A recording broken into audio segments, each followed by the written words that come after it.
కూజంతం రామ రామేతి మధురం మధురాక్షరం ఆరుహ్య కవితా శాఖాం వందే వాల్మీకి కోకిలం. హరి ఓం. పరమేశ్వర స్వరూపమైన సభకి నమస్కారం. పరమేశ్వర అనుగ్రహంగా ఇవాళ ఉదయం మనం సంకల్పం చేసినటువంటి సీతారామచంద్ర ప్రభువు యొక్క అభిషేకం నిర్విఘ్నంగా అత్యంత రమణీయంగా కన్నుల పండుగగా జరిగింది. స్వామి యొక్క అభిషేక తీర్థాన్ని అందరూ తీసుకుని పరమానందంగా ఇల్లు చేరుకున్నారు. కోరుకున్నది అదే.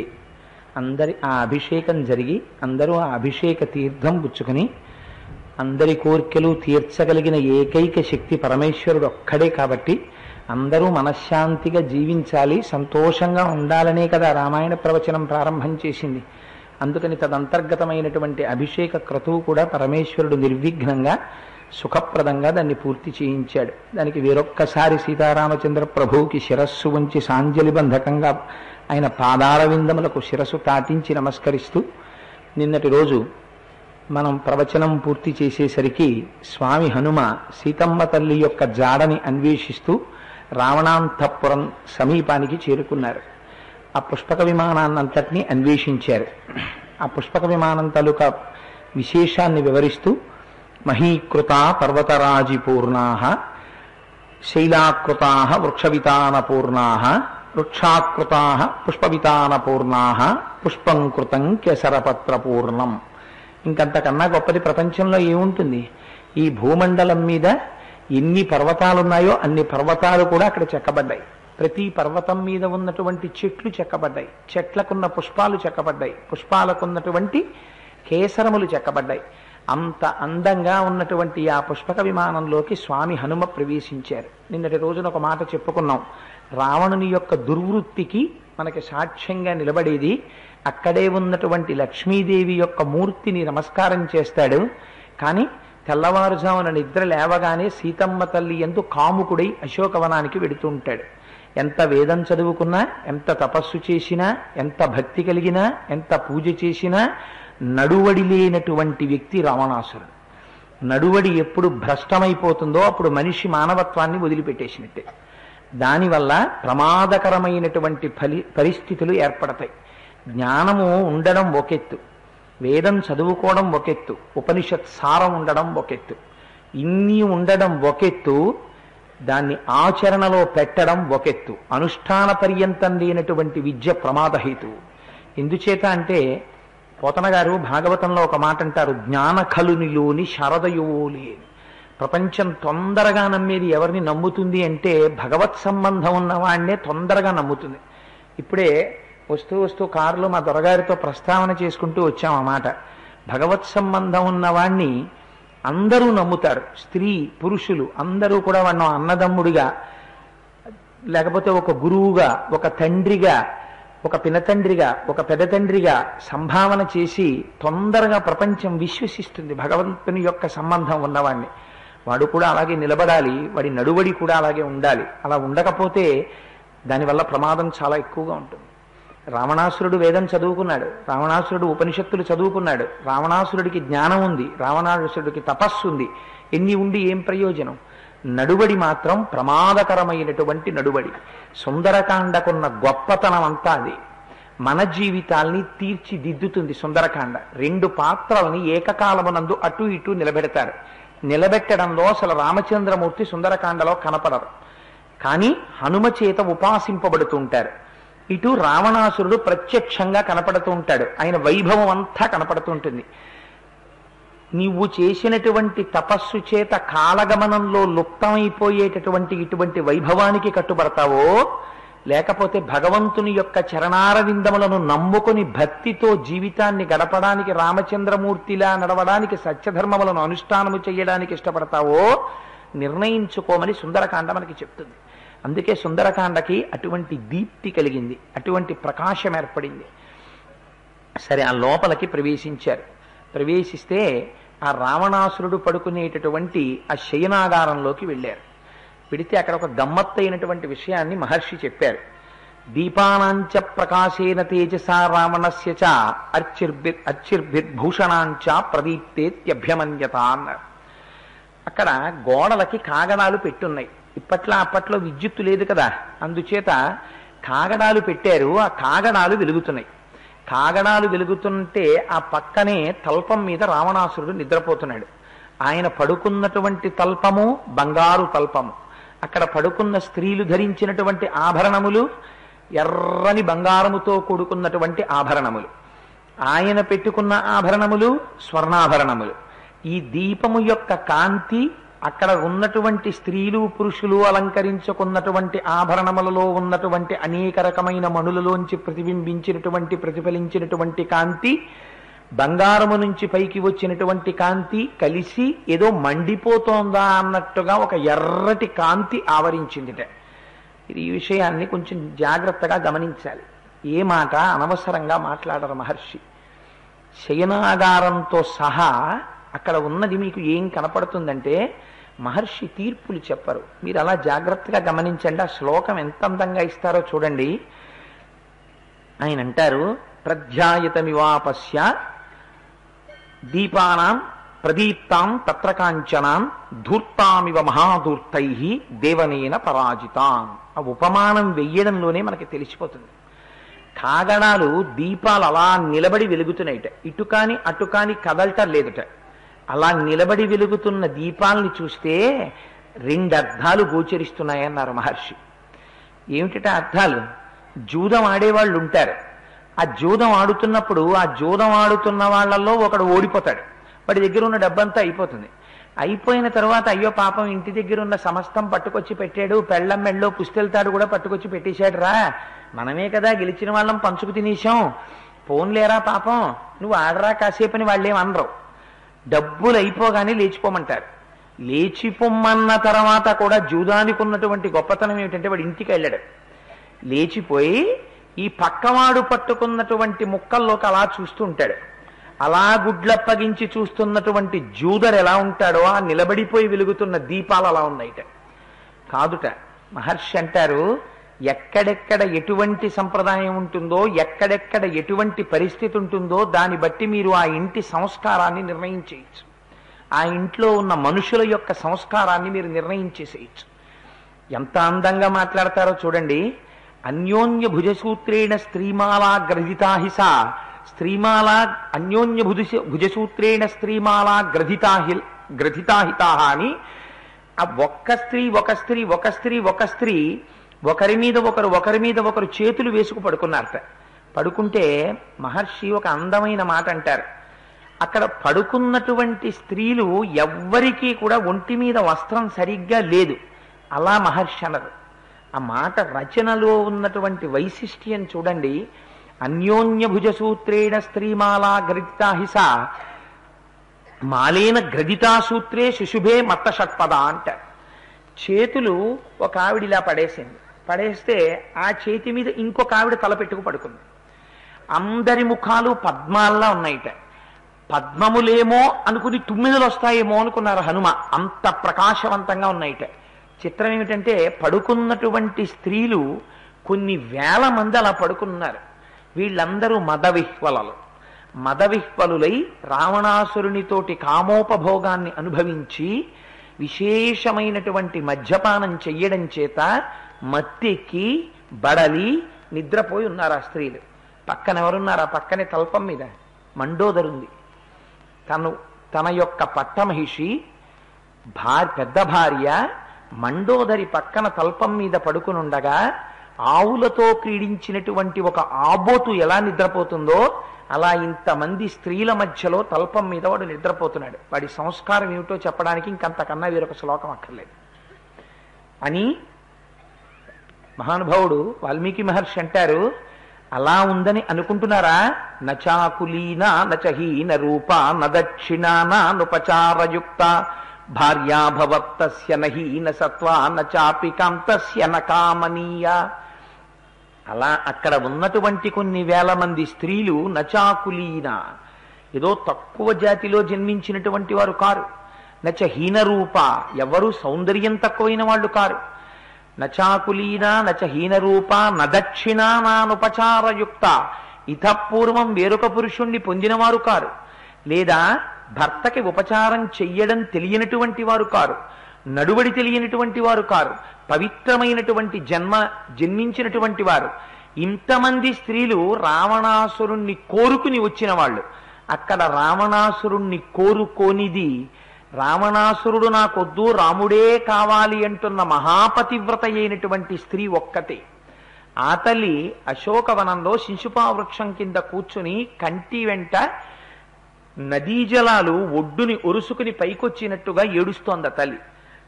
అటువంటి స్థితిలో హనుమ ఆ శయనాగారంలోకి ప్రవేశించి రావణాసురుడి తల్పానికి దగ్గరగా వెళ్ళేటటువంటి ప్రయత్నం చేశారు చూడడానికి. చిత్రం ఏమిటంటే ఆయన పడుకున్నటువంటి ఆ శయ్య బంగారముతో నిర్మించబడినటువంటి తల్పం, దానికి వైఢూర్యాలతో మెట్లు కట్టారు. చంద్రమండలం ఎలా ఉంటుందో అటువంటి గొడుగు తలకట్టన పెట్టారు. ముక్తామణి విచిత్రేణ కాంచనేన విరాజితాన్ మకుటే నాపవృత్తేన కుండలో జ్వలితాననం అంటారు మహర్షి. ఆయన పడుకుని నిద్రపోతుంటే పక్కన చప్పుడవ్వకుండా, అది కూడా ఎలా వేశారట, చామరం వేయడానికి ఒక గొప్పతనం ఉంటుంది. ఆ చామరం వేసేటప్పుడు మీరు పెద్ద పెద్ద దేవాలయాల్లో చామరం వేయడం బాగా అలవాటు ఉన్న వాళ్ళు చామరం వేస్తుంటే మీరు చూడాలి గమ్మత్తు. మరి ఏం చేస్తారంటే నిప్పుల్లో సాంబ్రాణి వేసి పట్టుకొచ్చి అక్కడ పెడతారు. పెడితే చామరం వేసేటప్పుడు ఎప్పుడు కూడా చామరం తాలూకా వెంట్రుకల్ని ముట్టుకోరు. అప్పుడు మాత్రం ఏం చేస్తారంటే చామరం తాలూకా వెంట్రుకల్ని పట్టుకుని, చామరీ మృగం వెంట్రుకలే చామరం పట్టుకుని ఒక్కసారి కొంచెం ఇలా తిప్పి ఆ సాంబ్రాణిలో ఇలా ఇలా వేస్తారు. వేస్తే ఆ పొగంతా చామరంలోకి ఎడుతుంది. వెళ్ళిన తర్వాత దాన్ని పట్టుకొచ్చి స్వామివారికి ఇలా చామరం వేస్తారు. వేస్తే అందులోంచి పొగ స్వామి మీదకి ఎడుతుంది. అంటే తీసుకొచ్చి సాంబ్రాణి కానీ వేరొక ధూపం కానీ పెడితే అది కొంచెం ఎక్కువ మోతాదులో స్వామి ముక్కులో పెడితే గబుక్కునైనా ఉక్కిరి బిక్కిరి అవుతారేమో అని అలా వేయరు. ఎంత భక్తితో వేస్తారంటే చామరం వెయ్యడంలో, ధూపం చూపించడంలో మీ భక్తి తెలిసిపోతుంది. పూజ చేసేటప్పుడు జాగ్రత్తగా చెయ్యాలి. అంతేకాని పువ్వులు అక్కడున్నాయని ఇలా తీసి ఇలా పారేస్తూ ఉండడం, ఇష్టం వచ్చినట్టు చేయకూడదు.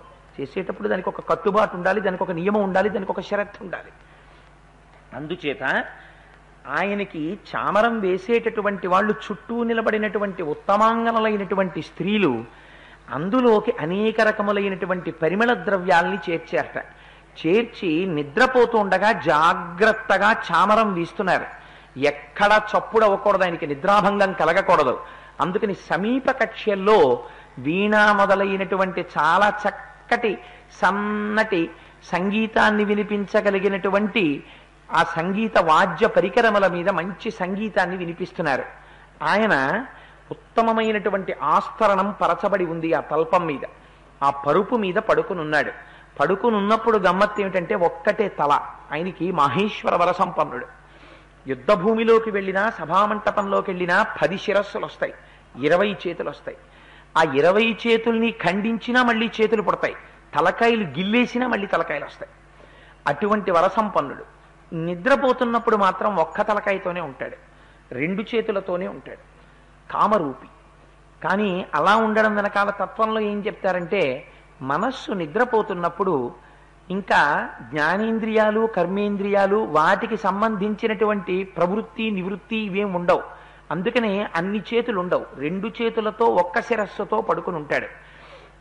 ఆ పడుకున్నప్పుడు మకుటేనాపవృత్తేనా కుండలో జ్వలితానినం, ఆ పెట్టుకున్న కిరీటం కొద్దిగా వదులైంది తల మీద, వదులై ఈ తలభాగం కనపడుతోంది. ఈ కుండలములు పెట్టుకున్నాడు, ఇవి ప్రకాశిస్తున్నాయి. ప్రకాశించి ఈ గండభాగములు మెరుస్తున్నాయి ఆ కుండలముల యొక్క కాంతి చేత. మకుటేనాపవృత్తేనా కుండలో జ్వలితాననం. అలా పడుకుని ఆ ఉత్తమమైనటువంటి ఆస్తరణం మీద నిద్రపోతున్నాడు.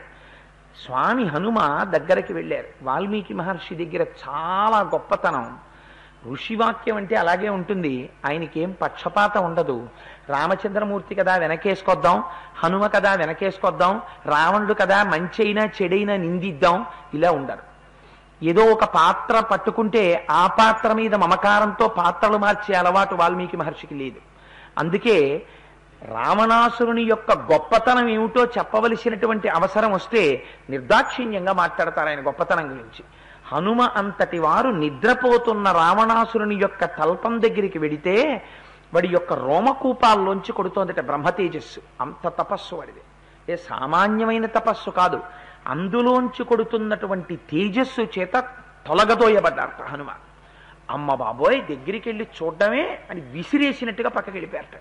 అంటే మీరు ఆలోచించండి, ఇంకా రావణాసురుడి తపశ్శక్తి ఎలా ఉంటుందో.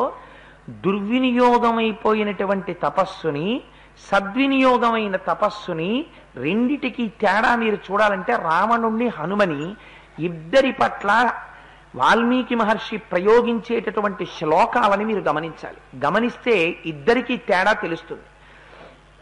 అందుకని దగ్గరికి వెళ్ళడం కుదరదు అని చెప్పి దూరంగా తొలగి ఒక వేదిక మీద నిలబడి అక్కడి నుంచి చూస్తున్నారు. చూస్తుంటే తస్మిన్ జీమూత సంకాశం ప్రదీప్తోత్తమ కుండలం లోహితాక్షం మహాబాహుం మహారజితవాసనం ఐరావత విషాణగ్రైరాపీడన కృతైవ్రణౌ వజ్రోల్లిఖిత పీనాంసౌ విష్ణుచక్ర పరీక్షితౌ పీనౌ సమసుజాతాంసౌ సంగతౌ బలసంయుతౌ సులక్షణ నకాంగుష్టౌ స్వంగుళీతలలక్షితౌ మాషరాశ ప్రతీకాశం నిశ్వసంతం భుజంగవత్ గాంగే మహతితోయాంతే ప్రసుప్తమివ కుంజరం సంహతౌ పరిఘాకారౌ వృత్తౌ కరికరోపమౌ విక్షిప్త శయనే శుభ్రే పంచశీర్షా వివోరగౌ అంటారు మహర్షి. ఆయన పడుకుంటే తస్మిన్ జీమూత సంకాశం ప్రదీప్తోత్తమ కుండలం, ఆకాశంలో వెళ్ళిపోతున్నటువంటి ఒక నల్లటి మబ్బు భూమి మీదకి దిగిపోయి ఒక తల్పం మీద పడుకుంటే ఎలా ఉంటుందో అలా ఉన్నట్టు. తస్మిన్ జీమూత సంకాశం ప్రదీప్తోత్తమ కుండలం, ఆ పెట్టుకున్నటువంటి కుండలములు ప్రకాశిస్తున్నాయి. ప్రదీప్తోత్తమ కుండలం లోహితాక్షం, ఎర్రటి కళ్ళు, ఆ అనుభవించినటువంటి ఆ సౌఖ్యము చేత, మదము చేత, తాగినటువంటి మద్యపానము చేత తిరుగుడుబడుతున్నటువంటి నేత్రములు, వాటిలోంచి ఎర్రటి కాంతి పైకొస్తోందట. అరమోట్పు కన్నులతో ఉన్నాడు. నిద్రపోతున్నప్పుడు కొంచెం కన్ను బయటికి కనపడుతోంది. అందుచేత ప్రదీప్తోత్తమ కుండలం లోహితాక్షం మహాబాహుం, ఆ చేతులు పెద్ద పెద్ద చేతులు, మహాబాహుం మహారజత వాసనం, ఉత్తమమైనటువంటి వస్త్రాన్ని ఒకదాన్ని కట్టుకున్నాడు. కట్టుకుని పడుకుని నిద్రపోతున్నాడు. ఐరావత విషాణగ్రైరాపీడన కృతైవ్రణౌ వజ్రోల్లిఖిత పీనాంసౌ విష్ణుచక్ర పరీక్షితౌ. ఐరావత విషాణగ్రై అంటే దేవేంద్రుడు కూర్చునేటటువంటి ఐరావతం తన దంతముల చేత కుమ్మితే ఏర్పడినటువంటి గాయములు శరీరం మీద కనపడుతున్నాయి. ఎందుకని ఆభరణములు ఎక్కువగా పెట్టుకుని లేడు, నిద్రపోతున్నాడు. ఆ పైన ఉన్నటువంటి ఉత్తరీయాదులు లేవు, జారిపోతే కనపడుతున్నాయి. ఆ ఐరావతం కుమ్మేసినటువంటి గాయాలున్నాయి. విష్ణు చక్ర పరీక్షితౌ, శ్రీ మహావిష్ణువు తన చక్రం పెట్టి కొట్టినప్పుడు ఏర్పడినటువంటి మచ్చలున్నాయి. విష్ణు చక్ర పరీక్షితౌ వజ్రోల్లిఖిత పీనాంసౌ, దేవేంద్రుడు వజ్రం పెట్టి కొట్టినప్పుడు ఏర్పడినటువంటి దెబ్బలు కనపడుతున్నాయి. అలా పడుకుని నిద్రపోతున్నాడు. ఇక్కడ మీరొక్క విషయాన్ని జ్ఞాపకం చేసుకోవాలి. రావణుడు నిద్రపోతుంటే ఇది రావణాసురుని యొక్క గొప్పతనాన్ని సూచిస్తుంది, రావణాసురుని యొక్క భ్రష్టత్వాన్ని సూచిస్తుంది. ఎందుచేత రావణుడు గొప్ప తపస్వి. రావణాసురునికే కాని పరదారాగ్రహణం అనేటటువంటి పాతకము లేకపోతే వాడు లంకారాజ్యాన్ని కాదు పరిపాలించవలసింది, వాడు 3 లోకములను శాసించగలడు. నేను కాదు ఈ మాట అన్నది, హనుమన్నారు. అహో రూప మహో ధైర్య మహో సత్వ మహోద్యుతి అహో రాక్షసరాజస్య సర్వలక్షణయుక్తతాహ అన్నారు.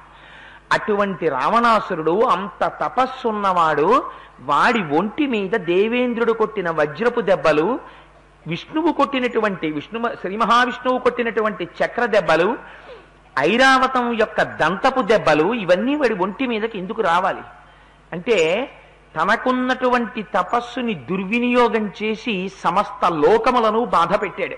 వారు లోకపాలకులు.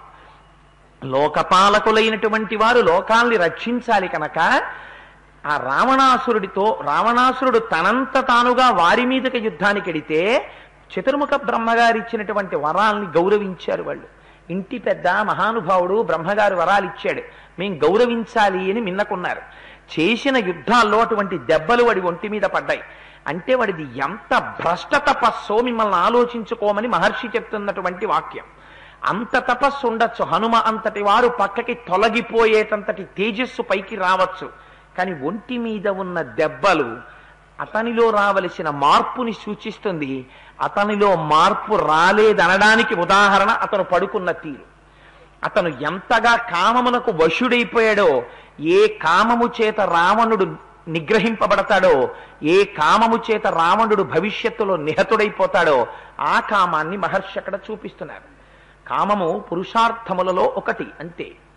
3 పురుషార్థములలో కామము 3వ వంతు అంతే. అది కూడా ధర్మముతో కలిపి ధర్మబద్ధమై వెళ్ళాలి. కానీ రావణాసురుని యొక్క కామం విశృంఖలమైనటువంటి కామం. దానికి అర్థం లేదు, పర్థం లేదు. దానికే నిహతుడైపోయాడు. అందుకే యుద్ధకాండలో ఏడ్చింది మండోదరి, నీ ఇంద్రియాలు ఇది చంపేయా, రాముడు చంపలేదు అంది. అందుచేత ఐరావత విషాణగ్రైరాపీడన కృతైవ్రణౌ వజ్రోల్లిఖిత పీనాంసౌ విష్ణుచక్ర పరీక్షితౌ పీనౌ సమ సుజాతాంసౌ సంగుళీ తలలక్షితౌ అని పీనౌ బాగా బలిసి ఉన్నాయిట ఆ భుజాలు.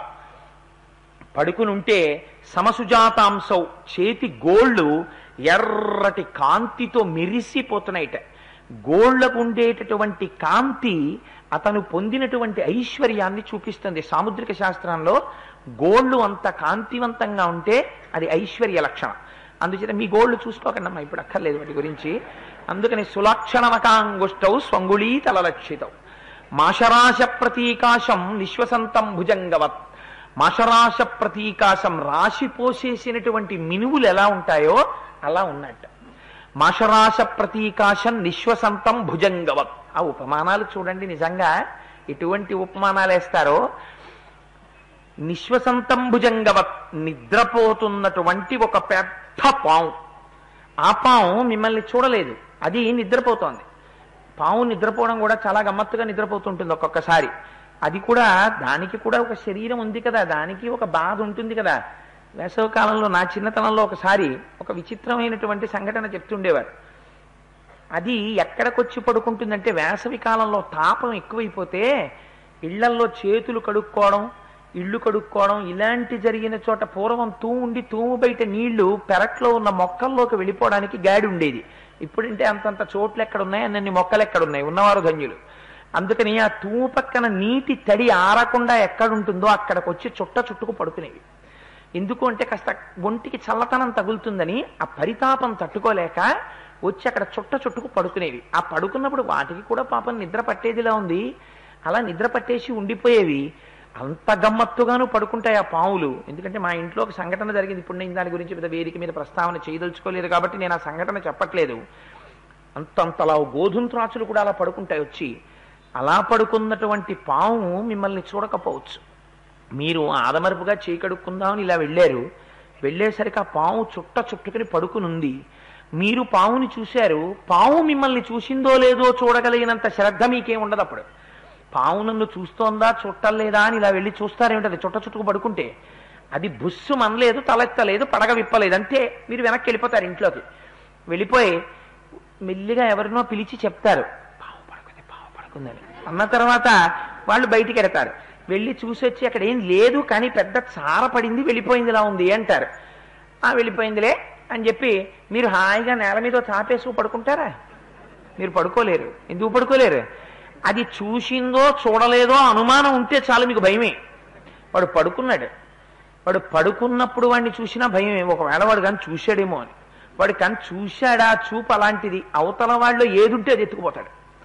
అందుకని నిశ్వసంతం భుజంగవత్ గాంగే మహతితోయాంతే ప్రసుప్తమివ కుంజరం. ఎటువంటి ఉపమానాలు వేసేసారో చూడండి. అది గంగా నదిలో స్నానం చేసింది ఒక ఏనుగు.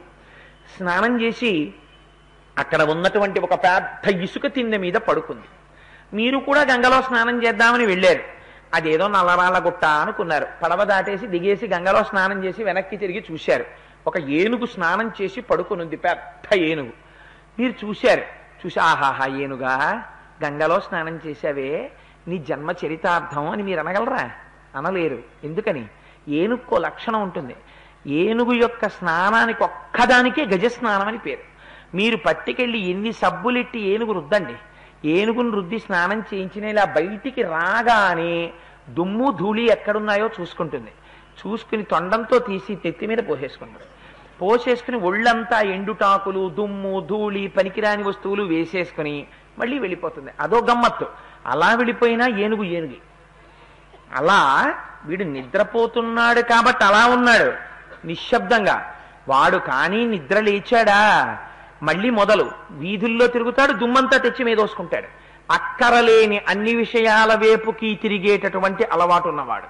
అందుకని గాంగే మహతితోయాంతే ప్రసుప్త వివకుంజరం సంహతౌ పరిఘాకారౌ వృత్తౌ కరికరోపమౌ విక్షిప్త శయనే శుభ్రే పంచశీర్షా వివోరగౌ. ఆయన పడుకుంటే సంహతౌ పరిఘాకారౌ, మనం ఇంటికి బీమ్స్ అని వేస్తాం.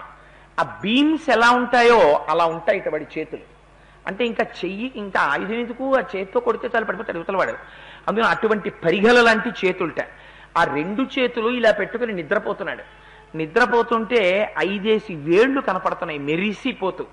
ఈ 5 వేళ్లు ఎలా ఉన్నాయంటేట 5 తలల పావులు 2 పడుకుంటే ఎలా ఉంటాయో అలా ఉన్నాయిట. ఇప్పుడు వాడు నిద్ర లేచి ఆ 2 చేతులు ఇలా కదిపాడు అనుకోండి, ఎవరు వస్తున్నట్టు? 2 5 చేతుల పావులతో కూడుకున్నవాడు వస్తున్నట్టు. ఇంకా ఎవడైనా ఎదురు వెళ్తాడా వాడికి? అంటే వాడి ప్రవృత్తి ఎటువంటిదో, వాడి మనస్సు ఎలా ఉంటుందో, వాడి తపశ్శక్తి ఎంత ఉన్నా ఇవాళ వాడి మనస్సు ఎటువంటి భ్రష్ట స్థితిలో ఉందో మహర్షి నిరూపిస్తున్నారు. అందుకే అంత తపస్సు చేసినా రావణాసురుని యొక్క వైభవం ప్రకాశించకపోవడానికి కారణం అది. రావణాసురుడి యొక్క గొప్పతనం రావణాసురుడు అలా పడుకున్నట్ట అని వినడానికి కాదు సుందరకాండ.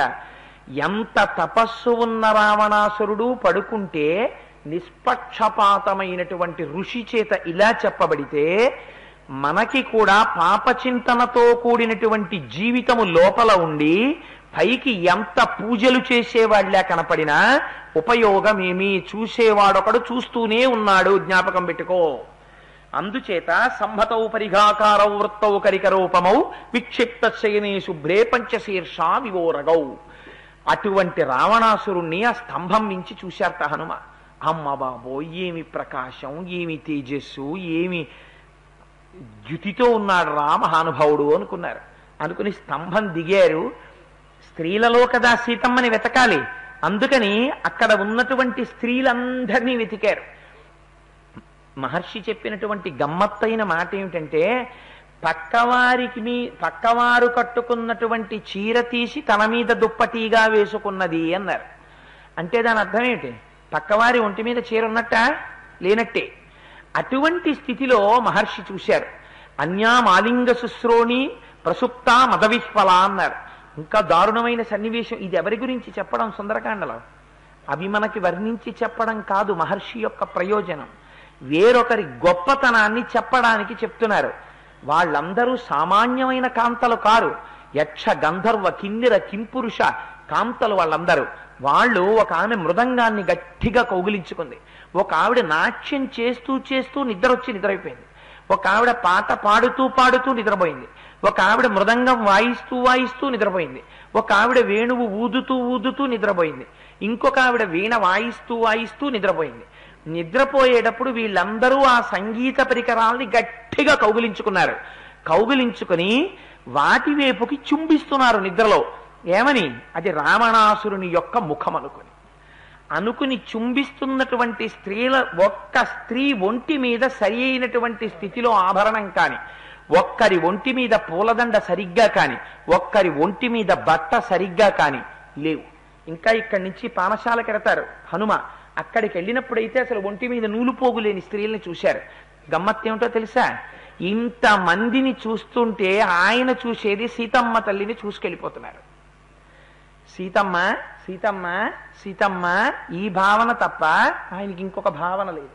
వాళ్ళు బట్టలు కట్టుకున్నారో, వాళ్ళు బట్టలు కట్టుకోలేదో, వాళ్ళు పడుకున్నారో పడుకోలేదో, వాళ్ళు మధ్యలో కౌగిలించుకున్నారో వేణువు కౌగిలించుకున్నారో, ఇలా చూడడం. సీతమ్మని హనుమ చూశారా అంతకుముందు? లిప్త మాత్రం చూశారు పుష్పక విమానంలో రావణాసురుడు తీసుకుని వెళ్ళిపోతున్నప్పుడు. కానీ విశ్వాసం, సీతమ్మ ఇలా ఉండదు, మహాపతివ్రత. ఇలా పడుకుంటే, ఇలా తాగితే, ఇలా ఉంటే సీతమ్మ ఎందుకు అవుతుంది? వెతుకుతున్నారు. కొన్ని విచారణ చేసి పట్టుకోవాలి సీతమ్మ ఎవరో. వెతుకుతున్నారు. కాదు కాదు కాదు కాదని వెళ్ళిపోతున్నారు. నయ్యితి నయ్యితి నయ్యితి నయ్యితి, ఇది కాదు ఆత్మ, ఇది కాదు ఆత్మ, ఇది కాదు ఆత్మ, త్రోసి రాజు అంటున్నారు. వెళ్ళిపోతున్నారు. ఇవన్నీ ఇంద్రియ ప్రవృత్తులు, నిద్రలో ఉన్నాయి కాబట్టి పడుకుని ఉన్నాయి. అందుకని ఇవన్నీ చూస్తున్నారు, వెళ్ళిపోతున్నారు. వెళ్ళిపోయి తాసామేకాంత విన్యస్తే శయనాం శయనే శుభే దదర్శ రూప సంపన్నామ పరాసకటి ప్రియం. అక్కడ ఒక బంగారు ఆస్తరణము పరిచినటువంటి ఒక ఉత్తమమైనటువంటి శయ్య మీద రావణాసురునికి కొంత దూరంలో అపారమైనటువంటి సౌందర్యమూర్తి అయినటువంటి ఒక స్త్రీ పడుకునుంది. ఆవిడ్ని చూస్తే ఆవిడ ఎంత మహాపతివ్రతో, ఎంతటి సౌందర్య రాశో అర్థమైపోతోంది. ఆవిడని చూశారట ఇలా తల్పం దగ్గరికి వెళ్ళి హనుమ. చూడగానే అంతే సంతోషం వచ్చేసింది. అమ్మయ్యా అయిపోయింది సీతమ్మ దర్శనం, ఇదిగో సీతమ్మ అనుకున్నారు. అంతే అస్ఫోటయామాస చుచుంబపుచ్చం ననందచి క్రీడ జగౌ జగామ స్తంభాన రోహాత్ని పపాత భూమౌ నిదర్శయన్ స్వాం ప్రకృతిం కపీనాం. అస్ఫోటయామాస చుచుంబపుచ్చం, అస్ఫోటయామాస భుజాలు ఇలా కొట్టేసుకున్నారట. కొట్టేసుకుని చుచుంబపుచ్చం తన తోక తీసి తోక చివర ఉండేటటువంటి గుత్తుని ముద్దు పెట్టేసుకున్నారట. ఆ మాట కూడా అందం చూడండి. చుచుంబ అంటే ముద్దు పెట్టుకోవడం. ముద్దు పెట్టుకున్నప్పుడు పెదవులు ఎలా ముందుకు రావాలో ఆ మాట పలకాలంటే అలా పెదవులు ముందుకు వస్తేనే పలుకుతుంది. చుచుంబ ఆ మాట కూడా అలాగే వేశారు మహర్షి. చుచుంబ పుచ్చం ననందచి క్రీడ జగౌ జగామ. విచిత్రమైన పాటలు పాడారు, సంతోషపడిపోయారు, నాట్యం చేసేశారు, పిల్లి మొగ్గలు వేసేశారు, గెంతులు గెంతేశారు. స్తంభాన రోహాత్ స్తంభం పైకి ఎక్కేశారు, నిపపాత భూమౌ కిందకి దూకేశారు. ప్రదర్శయన్ స్వాం ప్రకృతిం కపీనాం కోతి బుద్ధి బయట పెట్టుకున్నాడు అన్నారు మహర్షి. ఎంత హనుమైనా మహర్షికి ఏం రాగద్వేషాలు ఉండవు. ఆవిడ సీతమ్మ అంతా పాడుకుని అంతా ఆడుకుని అంతా దిగిపోయాక చూసి అనుకున్నారు, మా అమ్మ సీతమ్మ రామచంద్రమూర్తి పక్కన లేనప్పుడు ఇటువంటి పట్టుపుట్టం కట్టుకుని పక్కన రావణుడుండగా ఉత్తమ తల్పం మీద ఇంత హాయిగా నిద్రపోతుందా? అరే రే నా బుద్ధి ఎంత వైక్లభ్యాన్ని పొందిందిరా అనుకున్నారు. ఎంతటి ఉపాసకుడికి కూడా ఎగుడు దిగుళ్ళు వస్తాయి. హఠాత్తుగా ఇది ఓ క్వశ్చన్ రాసేస్తే కరెక్ట్ గా క్వశ్చన్ నెంబర్ 1కి ఏ పెట్టాడు, 1 మార్కు కంప్యూటర్లో పడిపోయినట్టేం పడిపోదు. ఉపాసనలో ఈశ్వరుడి యొక్క ప్రమేయం ఉంటుంది. ఆయన పరీక్ష పెడతాడు, పరీక్షకి తట్టుకుని నిలబడాలి. ఎంతటి వాణ్ణి పరిశీలన చేస్తాడు పరమాత్మ. దర్శనం అయిపోయినట్టే ఉంటుంది కానీ అది కాదు, అది పరీక్ష పెడతాడు. నిజంగా దర్శనం అయినప్పుడు ఎలా ఉంటారో వేరొక చోట చూపిస్తారు. అందుకే మనం పూజ చేస్తే ఒక మాట అంటాం, ఆగమార్థంతు దేవానాం గమనార్థంతు రక్షసాం అని ఘంటానాదం చేస్తాం, గంట వాయిస్తాం. ఇంట్లో పూజ చేసేటప్పుడు మోగించేటటువంటి గంట ఎట్టి పరిస్థితుల్లో నేల మీద పెట్టకూడదు. అందుకే అది ఘంటానాదం చేస్తాం. ఎందుకని? ఆ ఘంటానాదం చేస్తే దేవతలు వస్తారు, రాక్షసులు వెళ్ళిపోతారు. అదేంటంటే మా ఇంట్లో రాక్షసులు ఏం లేరే, నైరుతి దిక్కుంది కానీ ఇంటికి రాక్షసులు ఉంటారు. చాలా కాలం కట్టుకున్న ఇంటిలో నువ్వు బ్రతికి ఉండాలని కోరికుంటే వాస్తు పూజ చేసి గృహప్రవేశం చెయ్యాలని చెప్పారు అరణ్యకాండలో రామచంద్రమూర్తి.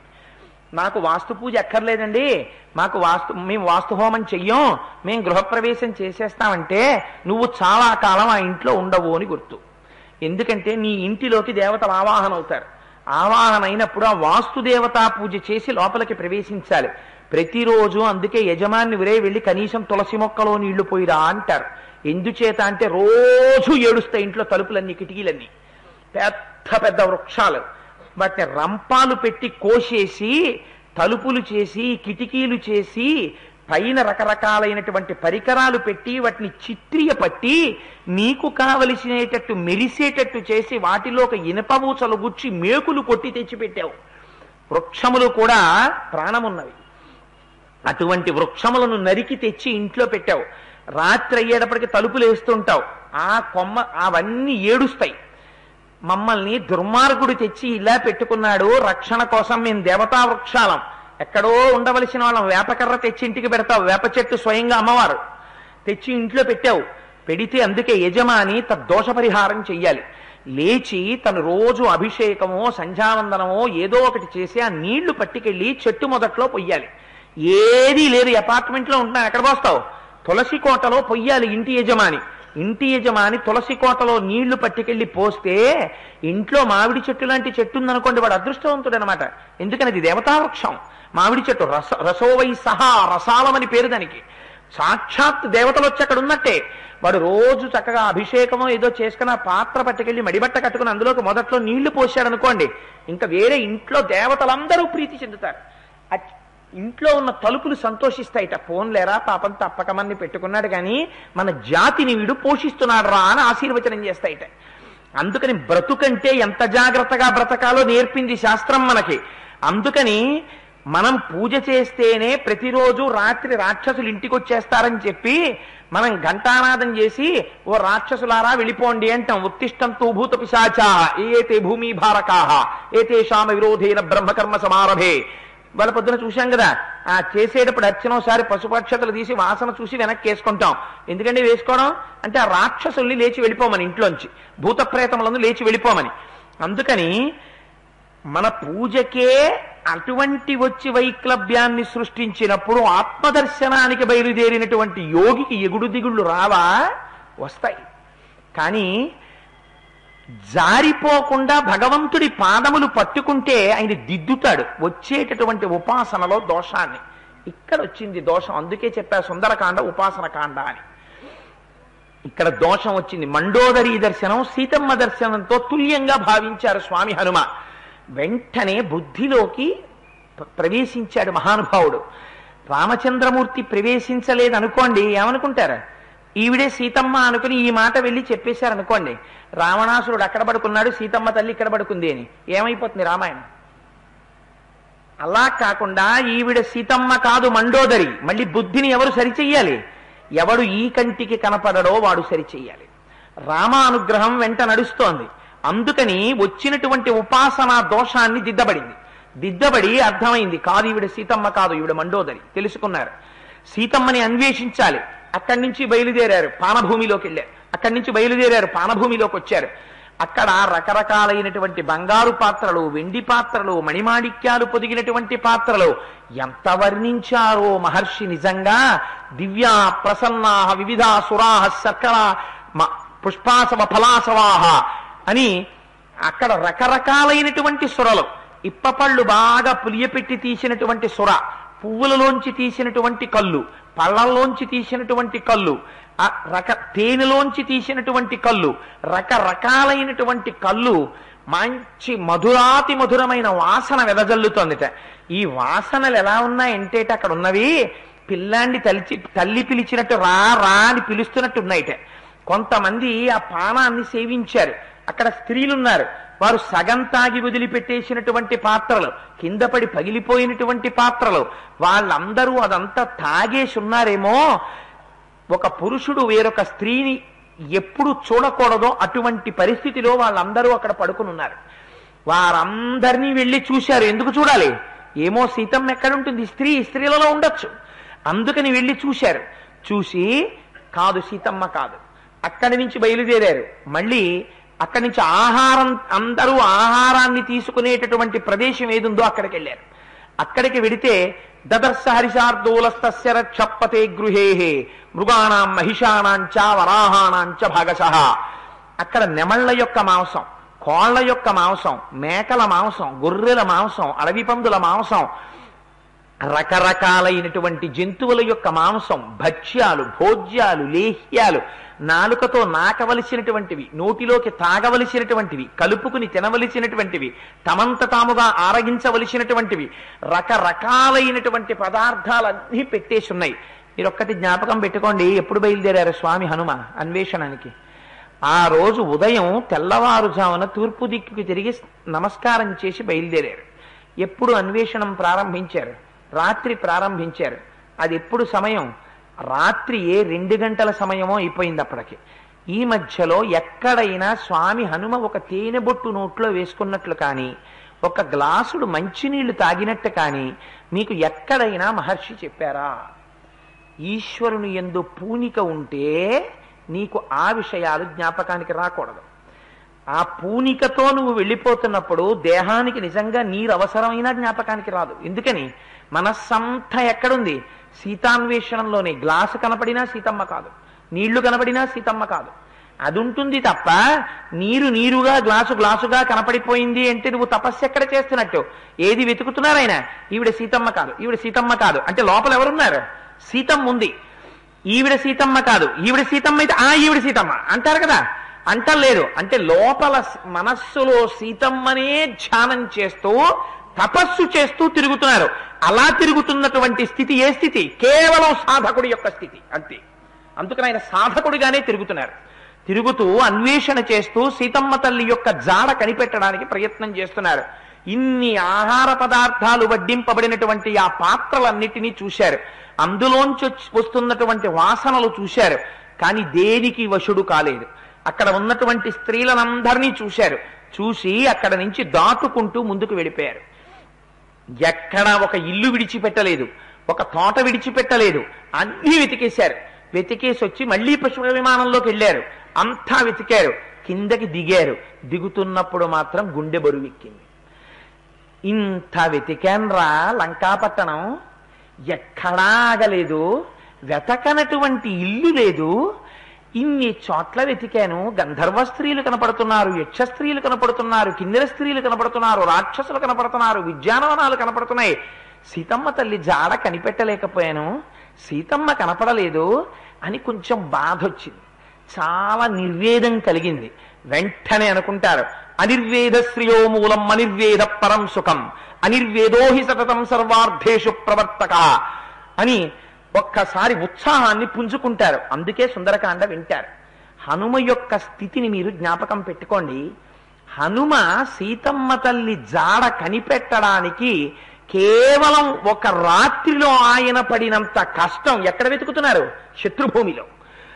జాడ కాని చటుక్కుని తెలిసిందా ఫలానా వాడు తిరుగుతున్నాడని, అంతే కొన్ని కోట్ల మంది రాక్షసులు యుద్ధానికి వచ్చేస్తారు. అవతల తన వెతుకుపడుతున్న సీతమ్మని మళ్ళీ ఎక్కడ దాచేస్తారో కూడా తెలియదు. అలాంటి చోట అంత కష్టంతో వెతుకుతున్నారు. వెతుకుతూ కూడా సీతమ్మ కనపడలేదని బెంగపెట్టుకోరు.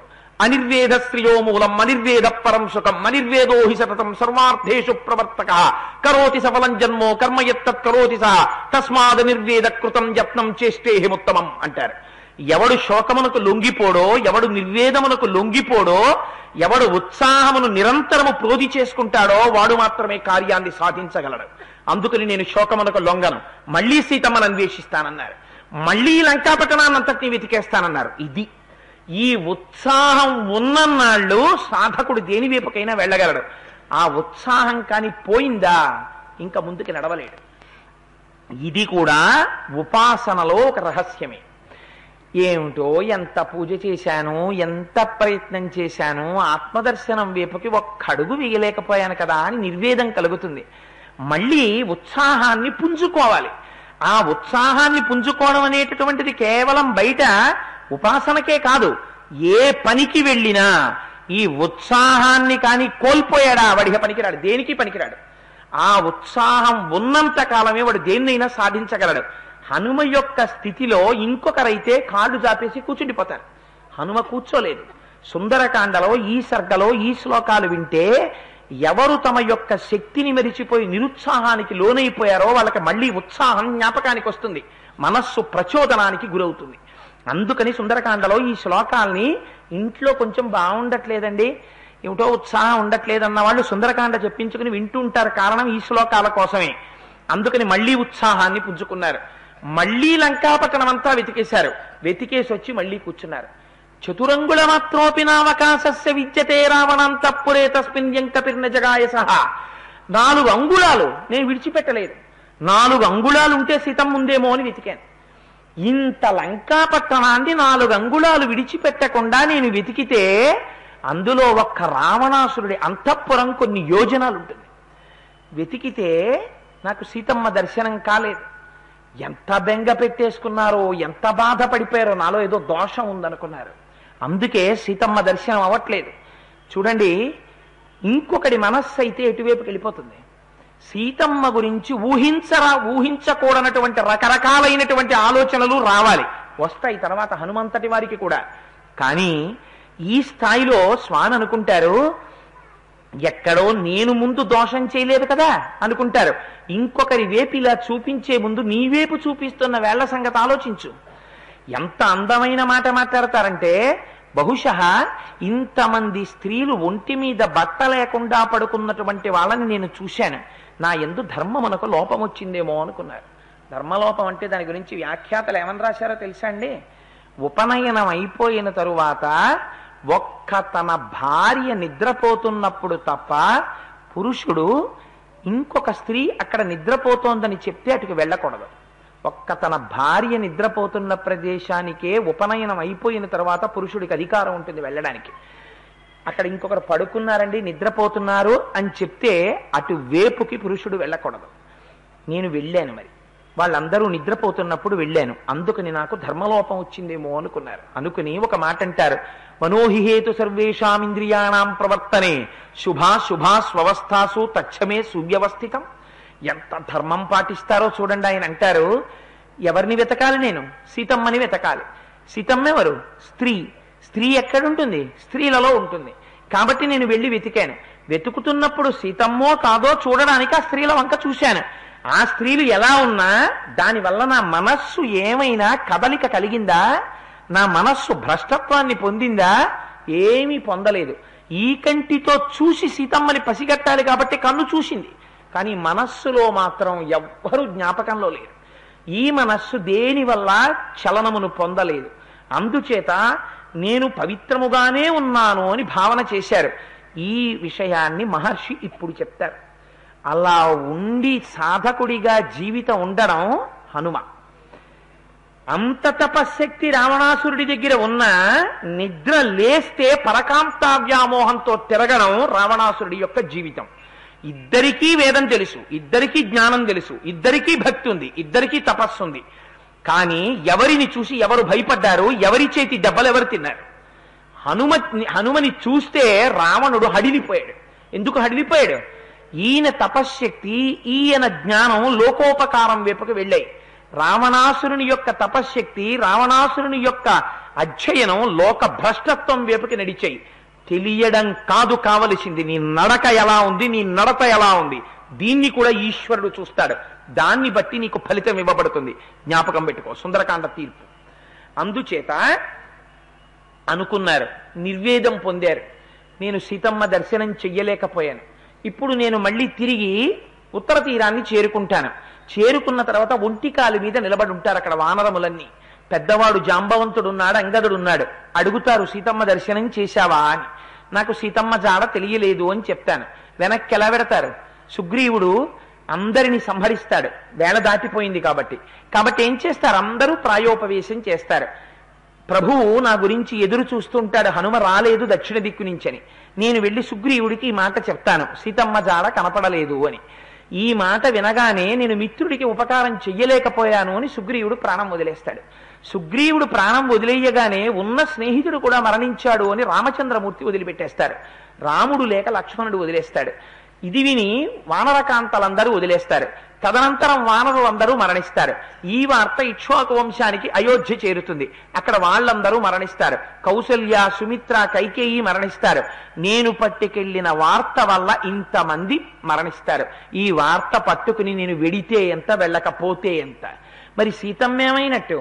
బహుశా రావణాసురుడు వేగంగా తీసుకొస్తున్నప్పుడు తల్లి ఆయన ఒడిలో కొట్టుకోవడంలో జారి సముద్రంలో పడిపోయి ఉంటుంది. ఏ క్రూర మృగాలో తినేసి ఉంటాయి. కాదు, సీతమ్మ అంతటి భీరువు కాదు. ఒకవేళ రావణాసురుడే తీసుకొచ్చి ఎక్కడో బంధించి ఉంటాడు. ఆవిడ తన మాట వినలేదని, తన పాన్పు చేరలేదని ఆవిడ శరీరాన్ని ఖండించి పలహారంగా తినేసి ఉంటాడు. కాదు, కాముకుడైన వాడు తను కామించిన స్త్రీని సంహరించాడు కాబట్టి సంహరించి ఉండడు. లేదు, రాక్షసులు తినేసి ఉంటారు. రావణాసురుడు కామించిన స్త్రీని తినగలిగినంత ధైర్యం రాక్షసులకు ఉండదు కాబట్టి వాళ్ళు తినుండరు. రామచంద్రమూర్తికి సీతమ్మ జాడ తెలియకుండా వీడే ఎక్కడో దాచి ఉంటాడు కాబట్టి ఒక పని చేస్తాను. పశువుని పశుపతికి సమర్పించినట్టు నిద్రపోతున్న రావణాసురుడి 10 తలలు గిల్లేస్తాను. గిల్లేసి వీడి మృతకలేబరాన్ని తీసుకెళ్లి రామచంద్రమూర్తి యొక్క పాదముల దగ్గర పారేస్తాను. లేదా ఈ లంకని పెళ్లగించి పట్టుకుపోతాను అనుకుని, కాదు నేను ఇది తీసుకెళ్లి ప్రయోజనం ఏమిటి? సీతమ్మ జాడ చెప్పలేకపోయాను. అది లేని దానికి ఇవన్నీ చెయ్యడం ఎందుకు? వెళ్ళను. అసలు ఇంకా నేను వెళ్ళను తిరిగి. హస్తాదానో ముఖాదానో నియతో వృక్షమూలిక వానప్రస్థో గమిష్యామి దృష్ట్వా జనకాత్మజాం. సీతమ్మ తల్లి జాడ దొరికేంత వరకు ఇలాగే కూర్చుంటాను వానప్రస్థుళ్ళ. చేతిలో ఏదైనా పడిందా తింటాను, పడలేదా ఉపవాసం ఉండిపోతాను, లేదా అగ్నిహోత్రంలో ప్రవేశించేస్తాను. కాదు నీటిలో ప్రవేశించి శరీరాన్ని విడిచిపెట్టేస్తాను. హనుమ అంతటి వారికి చచ్చిపోవాలన్నంత నిర్వేదం వచ్చేసింది. సుందరకాండకున్న గొప్పతనం ఉపాసన కాండ. మిగిలిన వాళ్ళు చచ్చిపోదామంటే దర్భలు పరిచేసుకుంటారు. హనుమ గొప్పతనం ఏమిటంటే ఆయనకున్న భక్తి. మిమ్మల్ని కాపాడేదేది అంటే భక్తి ఒక్కటే.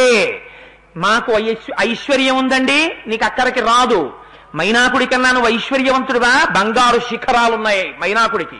ఇంద్రుడు వజ్రం పెట్టి కొడితే ఎగరలేకపోతే వాయుదేవుడు తీసుకెళ్లి సముద్రంలో బారేశాడు. నేను చాలా అధికారం ఉన్నవాడినండి, రావణాసురుడి కన్నా అధికారం ఉన్నవాడివా? 10 తలలు తెగిపోయాయి. రావణాసురుడి కన్నా గొప్పవాడివి కావు, జటాయువు కన్నా గమనవేగం ఉన్నవాడివా, లేకపోతే సంపాతి కన్నా గొప్పవాడివా? అటువంటి వాళ్లే దుందుడుకు పనులు చేస్తే దెబ్బతిన్నారు. సంపాతంతటి వాడు సూర్యుడి వైపుకి వెడితే రెక్కలు కాలిపోయాయి.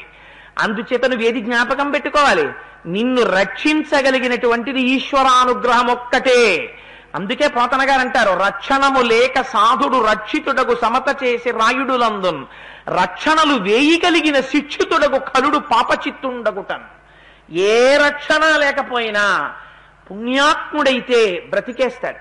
నేను నిడదవోలు షటిల్ జర్నీ చేసేటటువంటి రోజుల్లో ఒక నిండు గర్భిణీ అయిన స్త్రీ రన్నింగ్ ట్రైన్లో మరుగుదొడ్లోకి వెళ్ళింది. వెళ్ళి తలుపేసుకుని లోపలికి వెళ్ళింది. 20 నిమిషాలు అయిపోయింది, 30 నిమిషాలు అయిపోయింది, 35 నిమిషాలు అయిపోయింది, బయటికి రాదు. కొంతసేపు అయిన తర్వాత పాపం వాళ్ళు వెళ్ళి తలుపులు కొట్టారు. తలుపులు కొట్టి మొత్తం మీద ఆవిడ లేచింది, తలుపు తీసింది. గమ్మత్తు ఏమిటంటే ఆవిడికి లోపల శిశు జననం అయిపోయి ఆ పిల్లవాడు ఆ ల్యాబరేటరీకి ఉండేటటువంటి హోల్లోంచి కింద పడిపోయాడు. ట్రైన్ వెళ్ళిపోయాడు.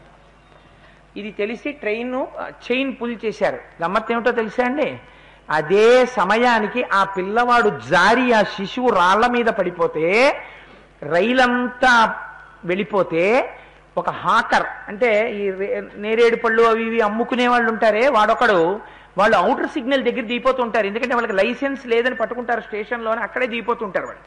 వాడొకడు అవుటర్ సిగ్నల్ దగ్గర దిగిపోయిన వాడు ఉన్నాడు. వాడు చూశాడు ఈ పిల్లాన్ని. ఇంత శిశువు ఆ కింద పడిపోయింది, కదలలేదు, ఏడుస్తున్నాడు. రైలు పైనుంచి వెళ్ళిపోయింది. వాడు అదృష్టం ఏదీ తగలలేదు, ఏడుస్తూ అలాగే పడున్నాడు ఆ పిల్లాడు. ఆ పిల్లాన్ని తీసి వాడు బుట్టలో పెట్టుకుని తెచ్చాడు. తెచ్చి ఆ పిల్లాన్ని పెంచుకుంటుంటే ఆ తర్వాత ఈ విషయం తెలిసింది. ఆ తల్లికి ఆ బిడ్డని ఇచ్చేశారు. ఎవరు రక్షించారు? ఎవరి ప్రజ్ఞ రక్షించింది? ఆ తల్లి ఏనాడో చేసిన తపస్సుంది. ఒక్కరోజు పిల్లవాణ్ణి జారవిడుచుకుంది, కానీ తన బిడ్డడు తనకి దక్కాడు. తల్లి 9 నెలలు కడుపులో పెంచుకున్న పిల్లవాడు జారిపోతే చిట్ట చివర తపస్సు యొక్క ఫలితాన్ని పొందే ముందు జారిపోయిన ఋషి ఎంత బాధపడతాడో, ఆ ఋషి బాధ కన్నా 1,000,000 రెట్ల బాధ ఉంటుంది తల్లికి. అటువంటి తల్లి మళ్ళీ ఆ పిల్లవాడు దొరికితే ఎంత పొంగిపోయి ఉంటుందో మీరు ఆలోచించండి. ఆ రోజున అంత రైలు వెళ్ళిపోతుంటే ఎవడు రక్షించాడు? అన్ని రాళ్ల మీద పడిపోతే ఏ వైటల్ ఆర్గాను డ్యామేజ్ అవ్వకుండా ఎవడు కాపాడాడు? ఏ కుక్కో పట్టుకు పారిపోకుండా ఎవడు రక్షించాడు? ఆ సమయానికి అక్కడికి ఒక అమ్ముకునేవాడిని తెచ్చి ఆ బిడ్డని రక్షించాలన్న కోరిక ఎవడు పుట్టించాడు? వాడు పరమాత్మ. ఆ పరమాత్మ అనుగ్రహం ఉన్నంతసేపు నీకే ప్రమాదం ఉండదు. ఎటువంటి ఒడుదుడుకులు వచ్చినా వాడు కాపాడుతూనే ఉంటాడు. అందుకే అంటాడు ధూర్జటి, నిన్ను సేవింపగా నాపదల్పొడమని, నిత్యోత్సవం బబ్బని, జనమాతృండనని, సంసార మోహంబు పైకొనని, గ్రహగతులు కుందింపని, మేలు వచ్చిన రాణి, అవి నాకు భూషణములే శ్రీకాళహస్తీశ్వర. నేను కోరుకునేది ఏమిటో తెలుసా తల్లి? నాకు మాత్రం ఎన్నడూ భక్తి మాత్రం పోకూడదు. నీ పాదముల యందు భక్తిని మాత్రం కటాక్షించు.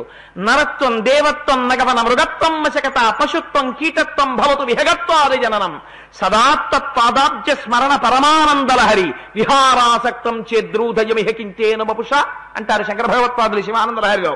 నాకు ఏ రూపమైనా, ఏ స్వరూపమైనా, ఎటువంటి శరీరమైనా, ఎటువంటి జన్మైనా నేను బెంగబెట్టుకోను. కానీ తండ్రి, నీ పాదముల యందు నిరంతర స్మరణము మాత్రము నాకు ఇచ్చారు. ఒక పామై పుట్టి శంకరుణ్ణి ఆరాధన చేసింది, ఏం లోటు వచ్చింది? ఏం లోటు రాలేదు. ఒక సాలెపురుగు ఈశ్వరుణ్ణి ఆరాధన చేసింది. ఏ వేదంబు పఠించే లూత, భుజగం వేశాస్త్రములు సూచే, ఏ విద్యాభ్యాసమునర్చే కరి, చెంచే మంత్రమూహించే, బోధావిర్భావ నిదానముల్ చదువులయ్యా కాదు, నీ పాద సంసేవాసక్తియ కాక జంతు తతికిన్ శ్రీకాళహస్తీశ్వర అంటాడు ధూర్జటి. పవి పుష్పంబగు, అగ్ని మంచగు, నాకూపారం భూమిస్థలంబగు, శత్రుండతిమిత్రుడో విషము దివ్యాహారమవు నిన్నగా, అవనీమండలి లోపలం శివ శివేచ్ఛాభాషణోల్లాసకిన్, శివా నీ నామము సర్వవశ్యకరమవు శ్రీకాళహస్తీశ్వర. రక్షించేదా నామం ఒక్కటే, ఆ భక్తి ఒక్కటే. అందుకే ఇంత వైక్లవ్యాన్ని పొందినటువంటి హనుమకి వెంటనే బుద్ధి ప్రచోదనం చేశారు స్వామి. చెయ్యి, మరణించడం ఏమిటి? ఆత్మహత్య మహాపాతకం, శరీరాన్ని విడిచిపెట్టడం. మళ్ళీ ఉత్సాహాన్ని పొంది మళ్ళీ బయలుదేరుతానన్నారు. ఎక్కడొచ్చింది దోషం? ఒక్కసారి విచారణ చేశారు, ఆలోచన చేశారు. ఎక్కడో పొరపాటు జరిగింది ఉపాసనలో, అమ్మ దర్శనం కలగట్లేదు నాకు అనుకున్నారు. ఒక్కసారి మళ్ళీ ప్రార్థన చేశారు. నమోస్తు రామాయ సలక్ష్మణాయ దేవ్యై చ తస్యై జనకాత్మజాయై, నమోస్తు రుద్రేంద్ర యమానిలేభ్యో, నమోస్తు చంద్రార్కమరుద్గణేభ్యః, సిద్ధిం మే సంవిధాస్యంతి దేవాస్సర్షి గణాస్త్రిహ బ్రహ్మా స్వయంభూర్భగవాన్ దేవాశ్చైవ దిశంతు మే సిద్ధిమగ్నిశ్చ వాయుశ్చ పురుహూతశ్చ వజ్రహృత్ వరుణ పాశహస్తశ్చ సోమాదిత్యౌ తథైవ చ అశ్వినౌ చ మహాత్మానౌ మరుత సర్వయేవ చ సిద్ధిం సర్వాణి భూతాని భూతానాం చైవ య ప్రభుః దాస్యంతి మమయే చాన్యే హెదృష్ట్వాః ప్రతిగోచరాః అన్నారు. నమోస్తు రామాయ సలక్ష్మణాయ, దీన్ని ప్రార్థనా శ్లోకంగా తీసుకుంటారు రామాయణానికి. నమోస్తు రామాయ సలక్ష్మణాయ బయలుదేరే ముందు ప్రకటంగా తన కులదైవమైనటువంటి రామచంద్రమూర్తికి నమస్కారం చెయ్యలేదు. ఒక్క విషయం జ్ఞాపకం పెట్టుకోండి, ఎవరు ఏ మాటలు చెప్పినా పరంపరాగతంగా మీ సింహాసనంలో ఉన్న కులదైవాన్ని అవమానం చెయ్యకూడదు. మీకు లోపల భక్తి ఎంతైనా ఉండొచ్చు, సింహాసనంలో పరంపరాగతంగా ఒక కులదైవం వస్తుంది, సింహాసనంలో వాళ్లే ఉండాలి. ఇవాళ తెలిసి తెలియక ఎవరి ఇష్టం వచ్చినట్టు వాళ్ళు సింహాసనాల్లోంచి దేవతల్ని తీస్తున్నారు, సింహాసనాలు తీసేస్తున్నారు, కొత్త కొత్త దేవుళ్ళని పెడుతున్నారు. పరమ తప్పు, అలా చెయ్యకూడదు. పరంపరాగతంగా సింహాసనంలో వంశంలో అర్చన చేయబడిన మూర్తి ఎవరుంటారో వారు కులదైవం. మిగిలిన దైవము యొక్క స్వరూపాన్ని తిరస్కరించమని శాస్త్రం చెప్పలేదు.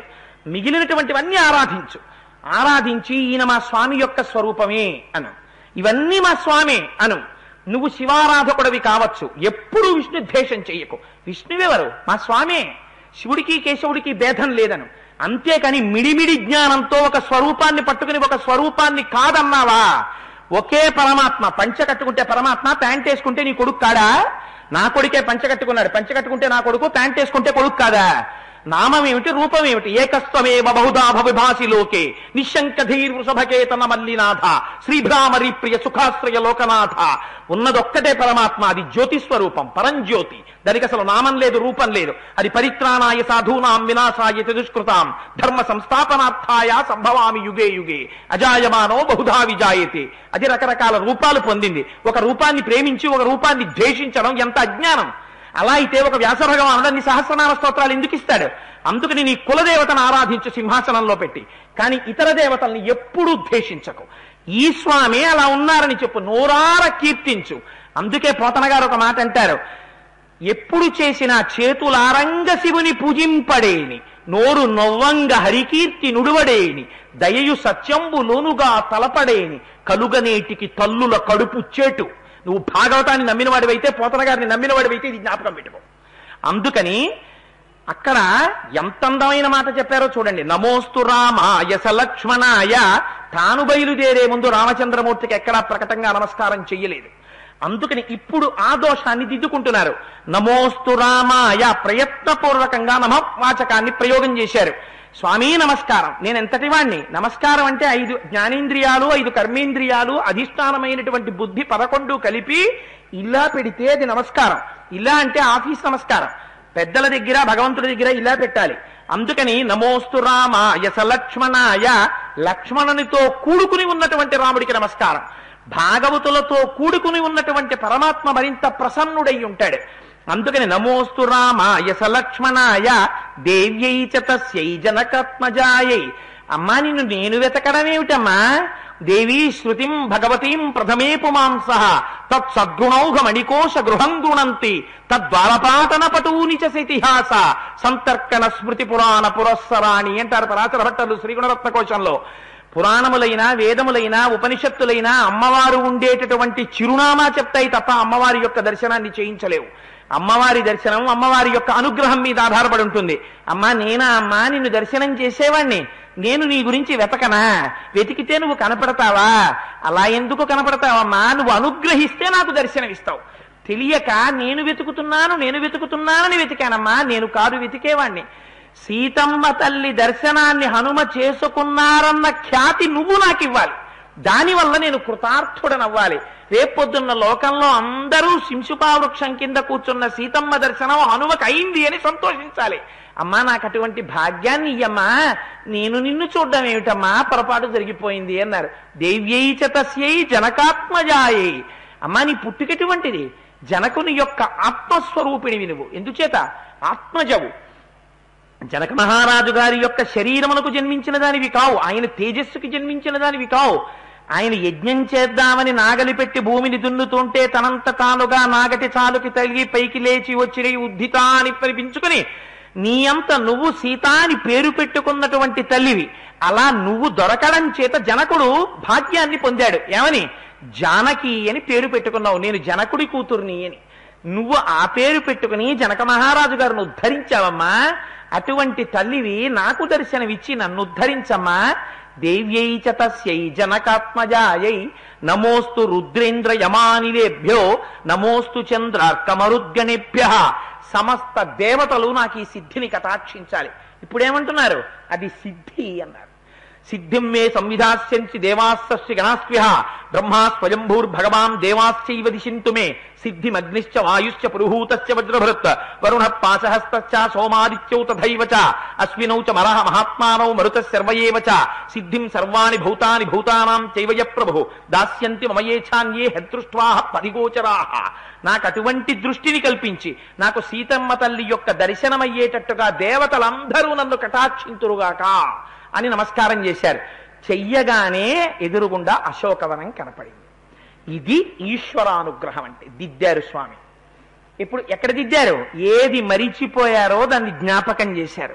వ్రతముల్ చేయుచునొక్కమారైన యవ్వారిని విచారించినన్ వ్రతభంగంబులు మానునట్టి వరదున్వామాక్షులిక్షించియున్ గత చేలా ప్లవనంబు నేడు వ్రత భంగం వంచు చింతించి పాల తటన్యస్త కరబ్జలై సరస లీలం రొక్కిరట్లు అందరు అంటారు పోతన గారు భాగవతం దశమస్కంధంలో.